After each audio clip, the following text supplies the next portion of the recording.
Looking for a degree program that rewards you for what you already know?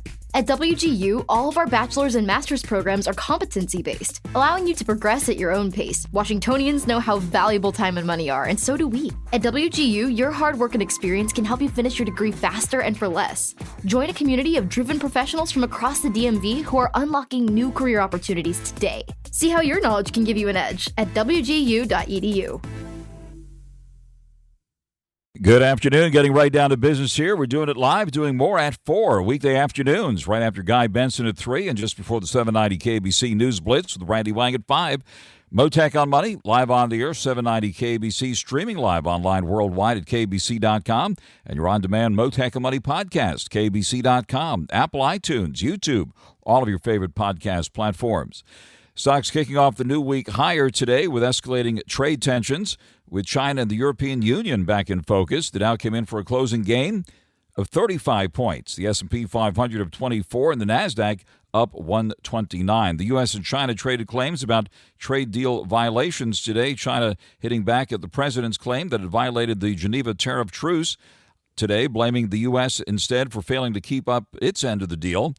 More finger-pointing today on trade and more lingering trade uncertainty. Meanwhile, trade between China and California was highlighted and celebrated today in downtown Los Angeles at the annual China-California Business Forum under the theme Better Understanding, Better Business. Among the speakers today, Jim Wunderman, the president and CEO of the Bay Area Council, and Jim Wunderman will be joining me live later this hour. All this trade escalation coming after President Trump ratcheted up pressure, saying he would double U.S. tariffs on imported steel and aluminum to 50% from 25%. He made that announcement ahead of the weekend. The federal court last week struck down a significant portion of the president's tariffs, easing market fears. A higher court temporarily reinstated the duties a day later to allow legal proceedings to continue. Meanwhile, the EU announced today that it had opposed the president's steel and aluminum escalation, complicating those upcoming trade talks. In all this, the dollar did pull back as markets assessed the latest developments in the trade war. Gold futures rose amid demand for safer assets, and gold is back above $3,400 an ounce. Silver and platinum also got a boost. This week we'll be getting some important readings on the economy, most notably the big enchilada of monthly economic reports. That will be the May jobs report released by the Labor Department. That'll be coming out first thing on Friday morning. Also, today we got some new information from the Institute for Supply Management showing economic activity in the manufacturing sector continued to contract in the month of May as imports tumbled to their lowest level seen since 2009. We also heard from Yardeni Research President Edward Yardeni, put in a note before today's trading session. Compared to the initial large swings in stocks seen in April, it appears for markets now markets are barely reacting to new tariff updates, in his view. We're, of course, going to be covering all of this today, and geopolitical shocks as well in focus, impacting the oil markets, given what's happened over the weekend, what's been referred to as Russia's Pearl Harbor with the Ukrainian drone attack on Russian aircraft at Russian air bases. We'll be taking a closer look at the price of oil surging today. We'll talk about it. We'll talk about it with oil industry analyst John KILDUFF, and again, Capital and CNBC contributor. But first, joining us live now is top-ranked money manager Ken Winans, president and chief investment officer at Winans Investments at winansinvestments.com. Ken Winans, also a market historian, author of numerous books, including Investment Atlas 1, 2, and 3. Investment Atlas 3, Creating Wealth Using Historical Trends, is the latest, also Forbes magazine contributor. Most notably, he's the host of Winning with Winans, heard every Monday evening at 6 p.m. on your favorite station, 790 KBC. Ken Winans, thank you very much for taking the call here this afternoon. Well, my pleasure, Frank. And, I always enjoy listening to how you summarize everything. And at the end of the day, I mean, as you just said, there was, the news that came out today, the worst numbers since 2009. And I had other people call me on that. And I said, well, if that is the case on things being so bad, how come the S&P 500 is still up on the year? Why are the markets rebounding as quickly as they are? I think it has to do with the fact that we're in that transitional phase. And the simple, Frank, it is, I think it was Warren Buffett who said, the stock market is a market for stocks.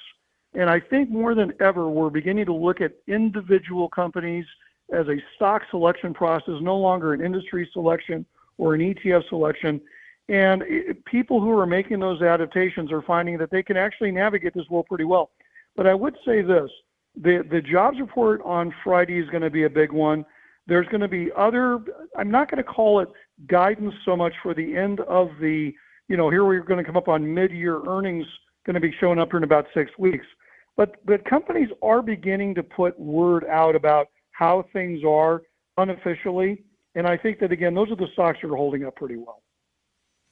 On the air live with top-ranked money manager Ken Winans. And Ken, what about what happened between Russia and Ukraine? We did see a reaction in the oil markets here, and it looks like the defense stocks, by the way, have been quietly moving higher. Gold also got higher here, and Bitcoin also holding up pretty well, up about 1,000 here now, above 105,000 once again. What about the latest on the geopolitical front and the impact on the markets? Well, let's start off with the metals. I mean, that is in lockstep when you have any kind of a global situation that hits. But here's the thing, Frank, it's not just gold. Gold had a big day, silver had a big day, and so did copper. The entire metal complex was moving in the right direction. And as you and I have been touting now for, we're probably sounding like an old broken record, but I continue to say trend is your friend. If you're underweighted in metals, it's, again, I know it might be a little uncomfortable to be buying these things at these levels, but there's just people who are buying the dips. I mean, they're not, it does not have to be much of a dip to do that. And you also mentioned oil. Oil was the best performing group today of my legacy stock index. All those old oil and gas companies, whether it's exploration, distribution, logistics, whatever, they had a very good day. And again, you do find that where people were shying away from oil because of certainly the way oil had been acting the first half of this year, I clearly saw today that money was moving back into the energy sector.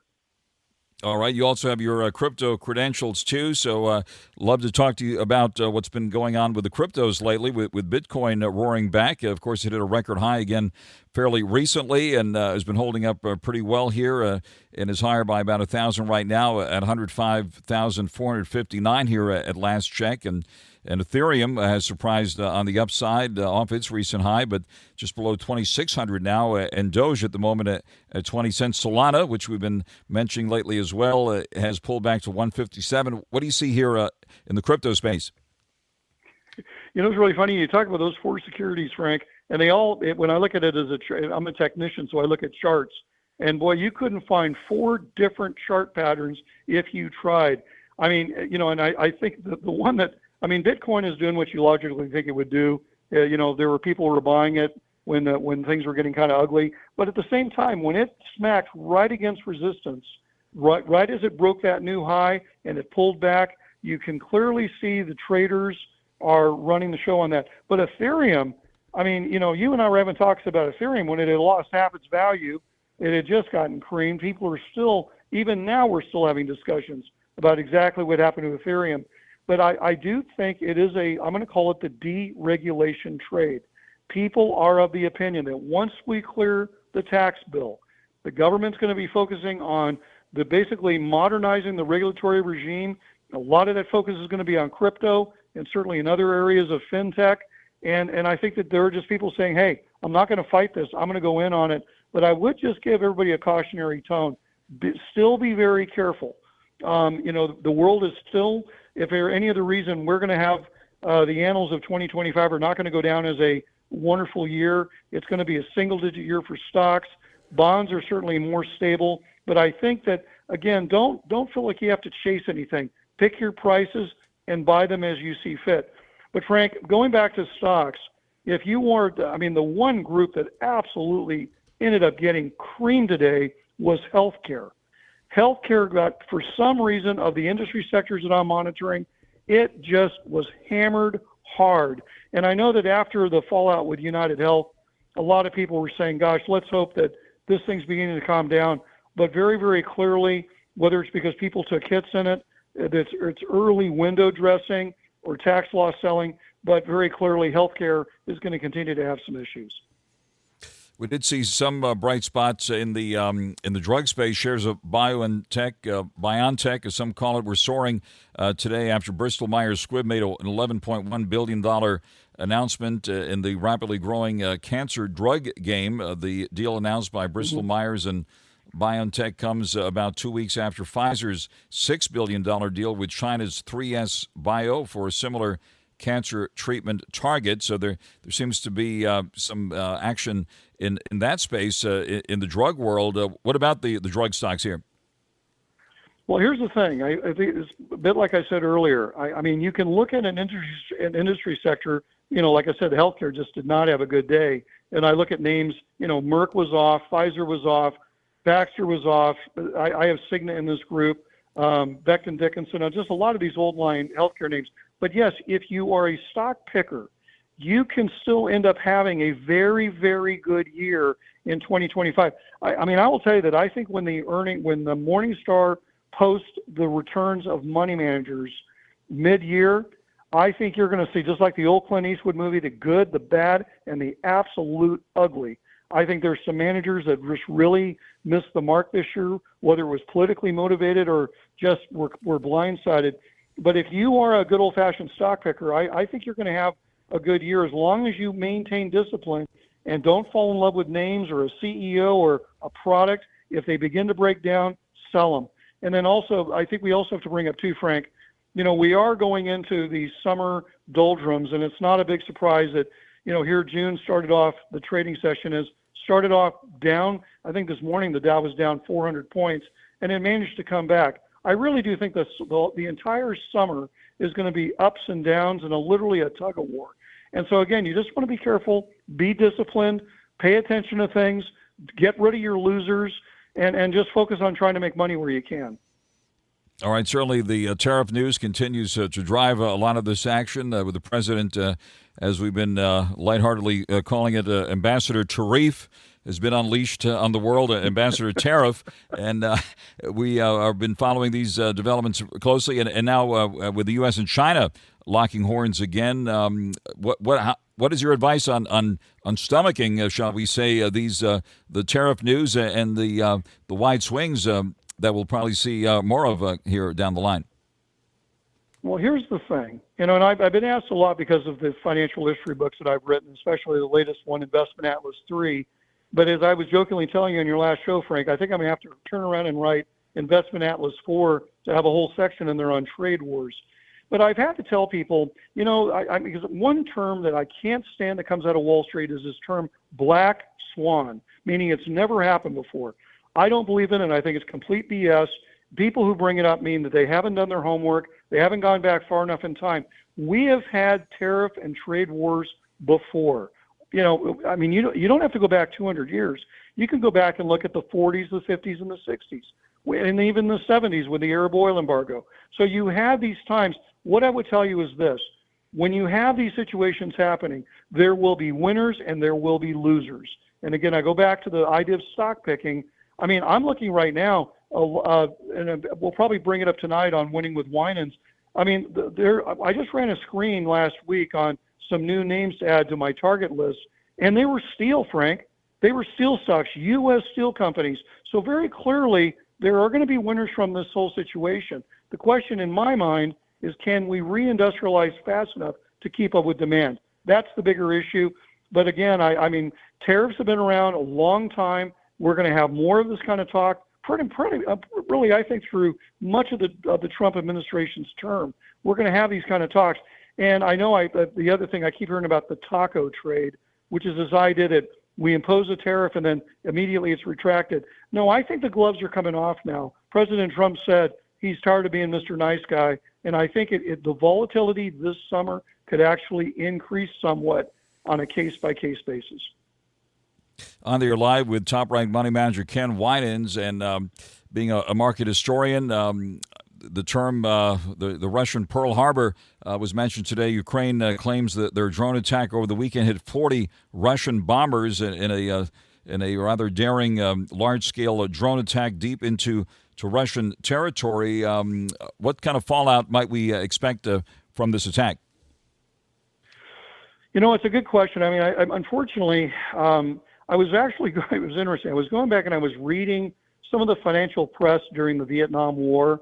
And what you notice is that as wars go on, and by the way, I know this sounds terrible because, I mean, the loss of life, the human suffering, we all know the ethics of it. But from an economic standpoint, it's almost like you almost get tone deaf from it because it's just gone on over and over and over again.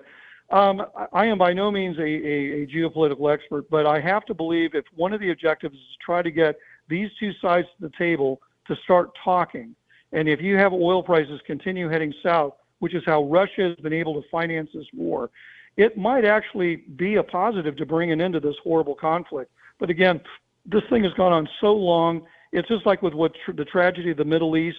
It's just economically, things just shift and move around. I think that right now the primary focus is just on which companies can skirt by the tariff problems and which companies not. But you brought up defense stocks.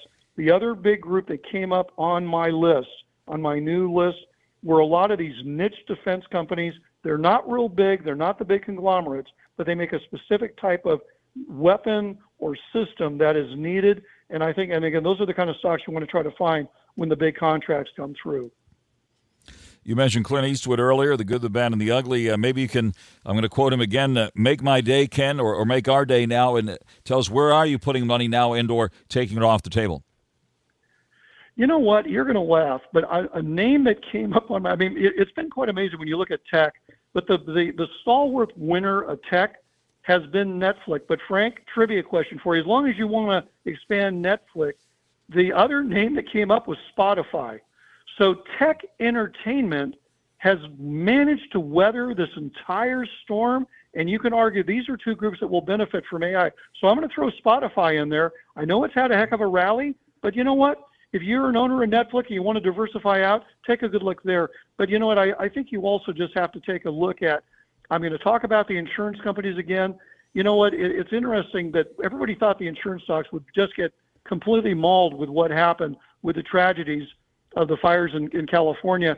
You know, the reinsurgent that we found at the reinsurance sides of those businesses, these insurance companies did a good job of protecting themselves, but the insurance has been on a tear. I'm going to keep bringing up retail. I can't believe how Costco and TJX and Walmart have just weathered this storm. And it's astounding. No one would have guessed that when this started. So it's the same names that I've been buying. But like I said, the new name for me is Spotify. Last but not least, look, I'm not a gold bug. I am not somebody who's wedded to gold. But I do think whether you buy it now, you need to meet with your advisor. You need to figure out how to get yourself in some of these metals. And I'll also throw in the case of crypto. If you're warming up to crypto, there's some wonderful new ETFs out there. Go check them out. I mean, now's the time to pivot and go with trend as your friend.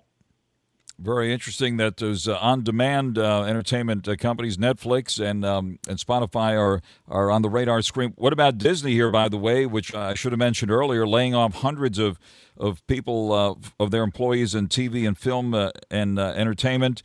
Disney cutting hundreds of TV and film jobs amid a streaming expansion. Disney stock pulling back today to 112 and change. What about Disney and its streaming efforts against the behemoth Netflix? You know, I'm somebody who likes to bet on the thoroughbred and not the old mare, and I think you have to stay with Netflix. I mean, I happen to be an owner. It's a core holding of mine. It's been that way for quite a while. The fact that, I mean, you're just looking at these phenomenal numbers.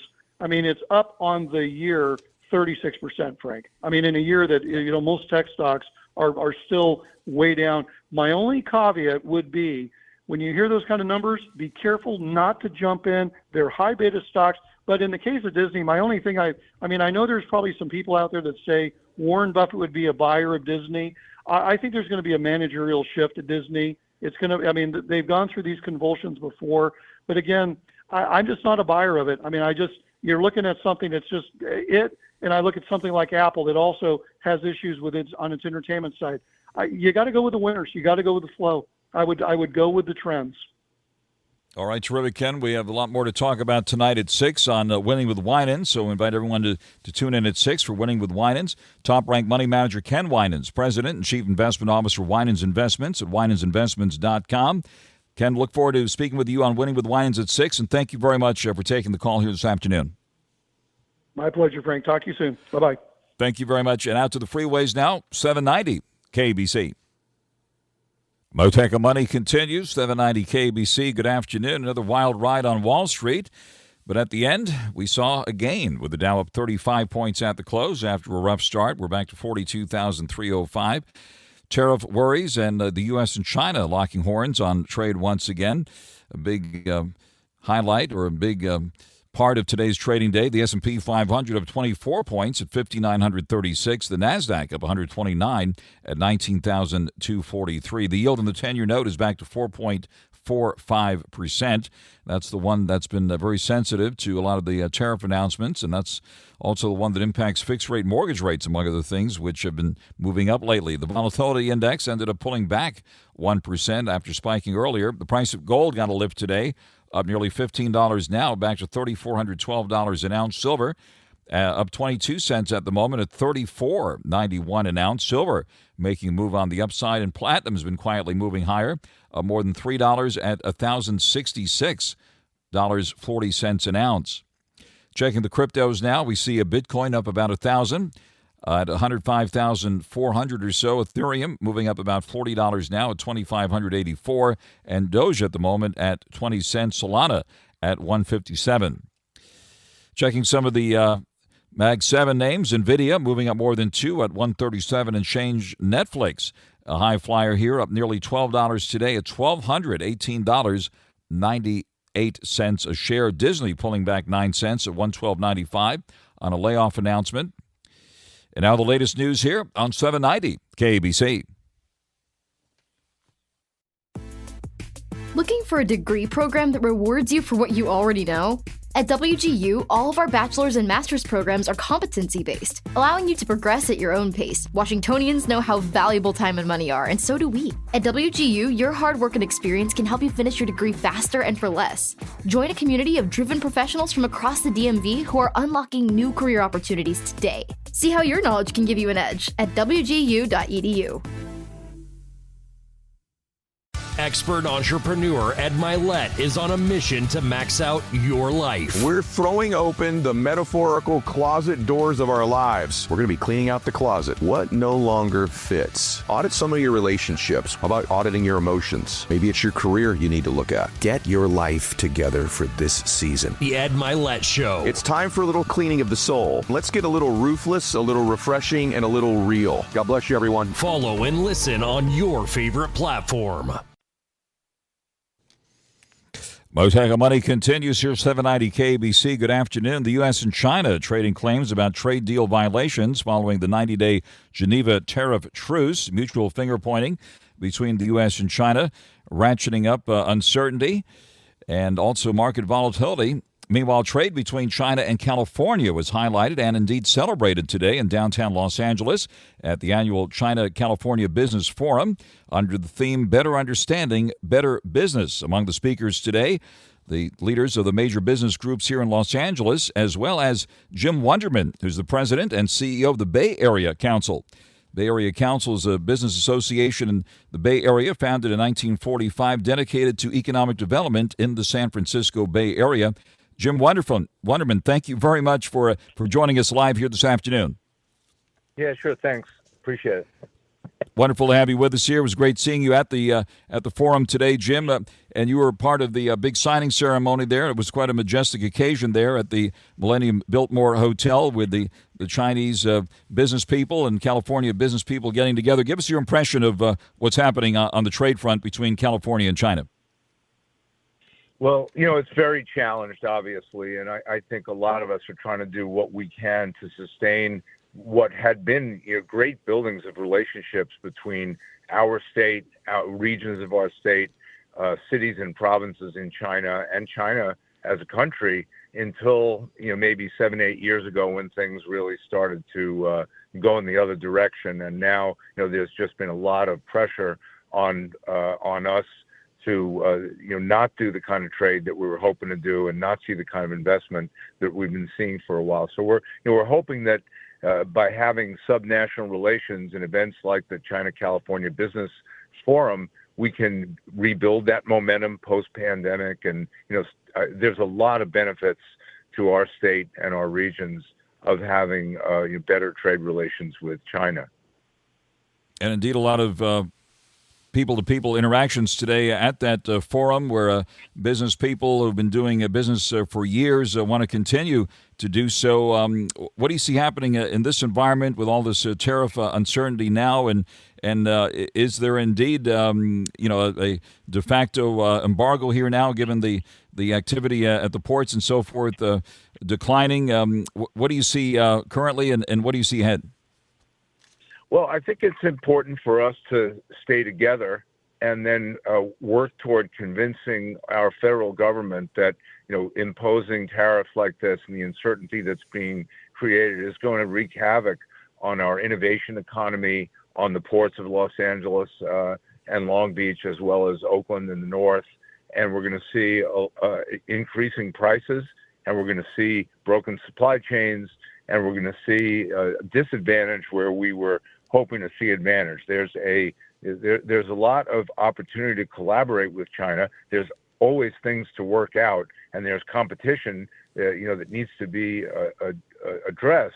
But it could be done, we think, in a much more diplomatic fashion that would be beneficial to both and create win-win opportunities. And I think we were seeing that for a while, and now we're not seeing it. And we want to make it clear that that these advantages should be pursued.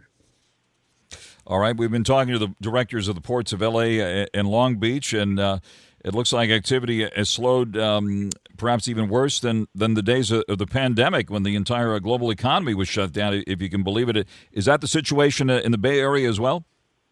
Yeah, it's the same at the Port of Oakland. We're definitely seeing a downturn there, and then it has the additional effects eventually of perhaps seeing going into our favorite places to shop and not seeing things on the shelf that we expect to see, and then the effects on pricing and the effects that in turn that has on the economy and jobs overall. And so China and California have a lot in common. And with a trading platform, given that our state brings in about half the goods that come into the United States, come in through our state, and most of it comes in from China. So if you repress the trade activity with China, it's going to have a really impactful. It's going to create an impactful situation on California. There's no question about it, and we're seeing it. Yeah, and so people are having difficulty with pricing, right? They don't even know what price tags to put on their items or what the prices will be, and availability and so forth. And already they're looking toward the holiday season, right? Tell us about some of the conversations going on among the movers and shakers you're talking to. Well, it deters investment. You end up with a more fragmented economy. In the attempt to nearshore or friendshore goods, you end up with a much more inefficient marketplace. It has its impacts on investment. Folks hold back and accept different kinds of returns than they normally would because you're just don't want to step into something in such an uncertain time. And so I think uncertainty is sort of the buzzword of these days, and it's something that the government needs to take seriously. And we were back in Washington just a week and a half ago, and we tried to make this case to the Department of Commerce, to the White House, to folks that we spoke with, members of Congress in our nation's capital, and said, this is very serious, and this could have deleterious effects that could be both short-term, medium, and long-term for our country. So don't assume because maybe some people don't like California that you can just write off California. And it isn't just California. There's obviously other parts of the country that are affected as well. You were on stage today in the beautiful Biltmore Hotel ballroom there, and part of a formal ceremony linking what Fujian State in China with folks here in California. Tell us about the announcements that were made there today. Yeah, so today's event honored Fujian Province, and which was really nice. And we had leaders and business folks from there in large numbers. And we signed a memorandum of understanding to begin conversations around trade and investment with Fujian. So, the idea is, let's get some new activity going, build some new relationships, and create some new momentum for California and China to go ahead together as much as possible, and in turn make a convincing case with our federal government, our national governments, that they need to be talking productively and not at each other, but with each other. It's really important that this happen, and it's very tempting, I think, for folks to just point fingers and be accusatory and so forth, given the nature of things today. But it's not productive, and it's not going to help the citizens of the United States one bit. And certainly business folks came out in big numbers there to interact with all the folks from China today. Maria Salinas from the LA Area Chamber of Commerce, Stephen Chung with the LAEDC, also the World Trade Center Los Angeles organization. How would you assess the mood here at this critical moment? Well, I think it was upbeat, and it's great to be here in Los Angeles with our partners from the major business organizations who we work with on many issues, and to focus on trade and the opportunities that exist with China. And we're all involved with that. I believe Maria Salinas just was in China last week, and so there was a delegation from LA that included the city that went over to have discussions, and that's a really good thing. I think we're going to do that later, and there's an international exposition that takes place in Shanghai in November that we sponsor, and I hope we're able to do it in partnership with organizations from Los Angeles and from other parts of the state. So I see this, the way things are emerging is that we really need to have a California face on these things. And while our regions are really important and our cities are important, from a global perspective, I think we tend to be seen as California, and that's okay. And we need to work together more, and this encourages that. So that's why I come down from the Bay Area. As you said, you took this trip, but it really isn't that much of a trip compared to all the folks from China. There were about 150 leaders from China in that room who took a very long trip in order to be here. So I think that says a lot about, them wanting to maintain this relationship and seeing it as valuable. You get extra credit for making the trip to Los Angeles for this important conference today. And no matter how you slice it, big business between California and China continues. And thank you for all of your work. Jim Wunderman, the president and CEO of the Bay Area Council Business Association, headquartered in San Francisco. Thank you very much, Jim, for joining us live here this afternoon. Yeah, thanks. And always great to be in LA. What a beautiful day. Thanks very much. Wonderful, Jim. We'll be in touch, and thank you very much for taking the call this afternoon on Mottek On Money on 790 KBC.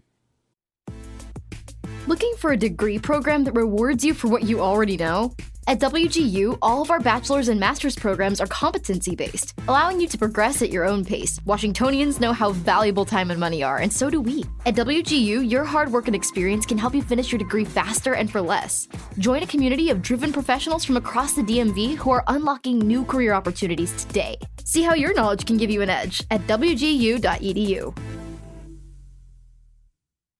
Expert entrepreneur Ed Milet is on a mission to max out your life. We're throwing open the metaphorical closet doors of our lives. We're going to be cleaning out the closet. What no longer fits? Audit some of your relationships. How about auditing your emotions? Maybe it's your career you need to look at. Get your life together for this season. The Ed Milet Show. It's time for a little cleaning of the soul. Let's get a little ruthless, a little refreshing, and a little real. God bless you, everyone. Follow and listen on your favorite platform.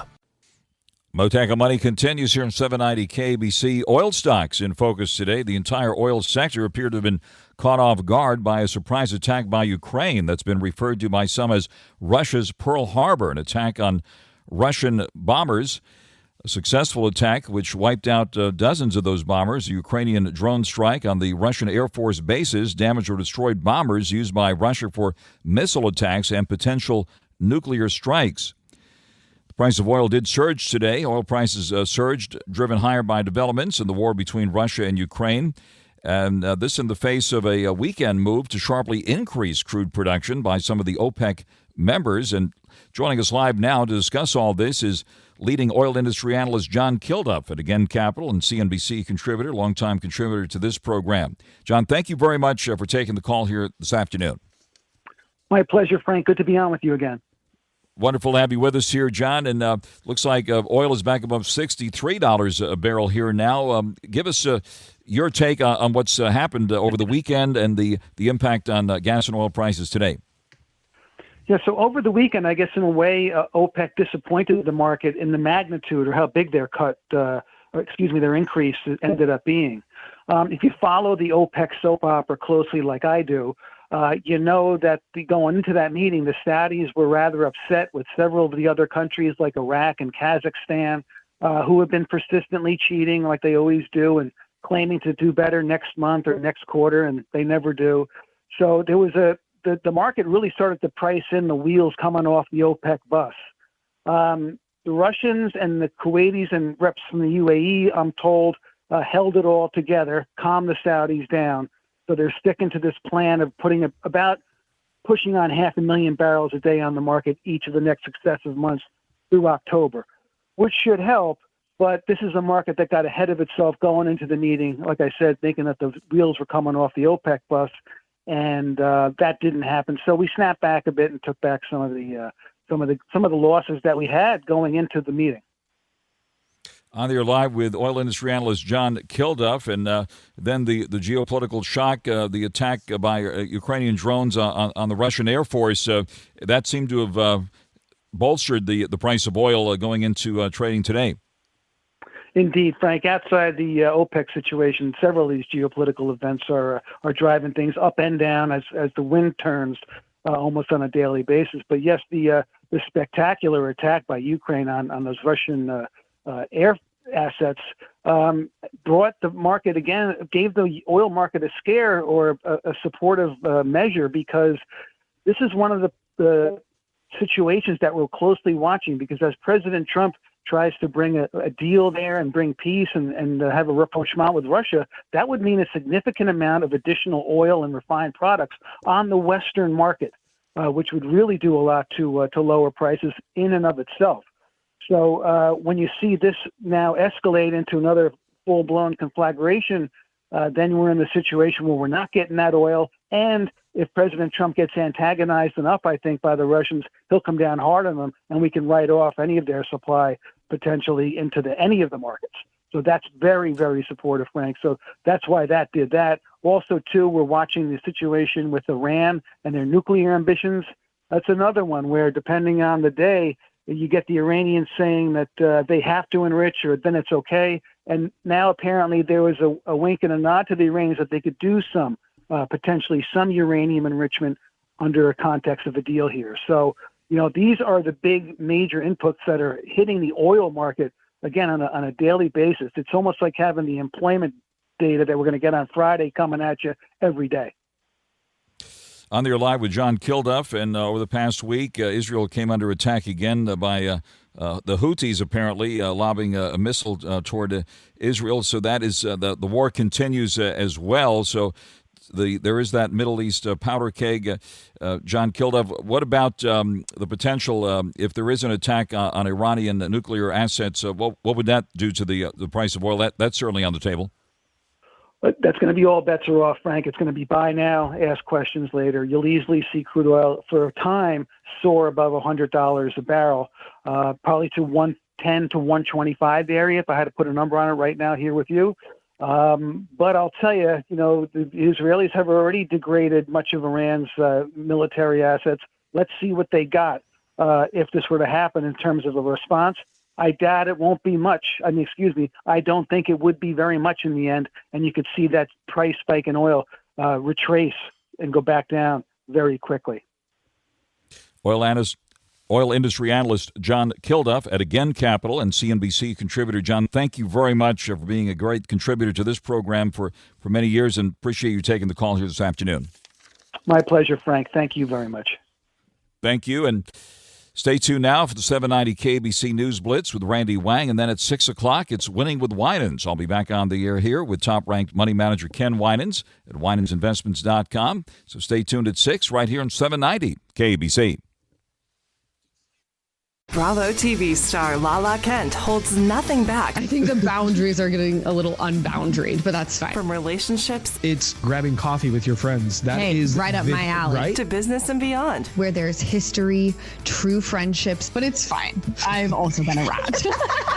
I'm obsessed with her. I hate her. Literally the exact same feeling. If you really want to party, you have to have the perfect combination. Give them Lala. Follow and listen on your favorite platform.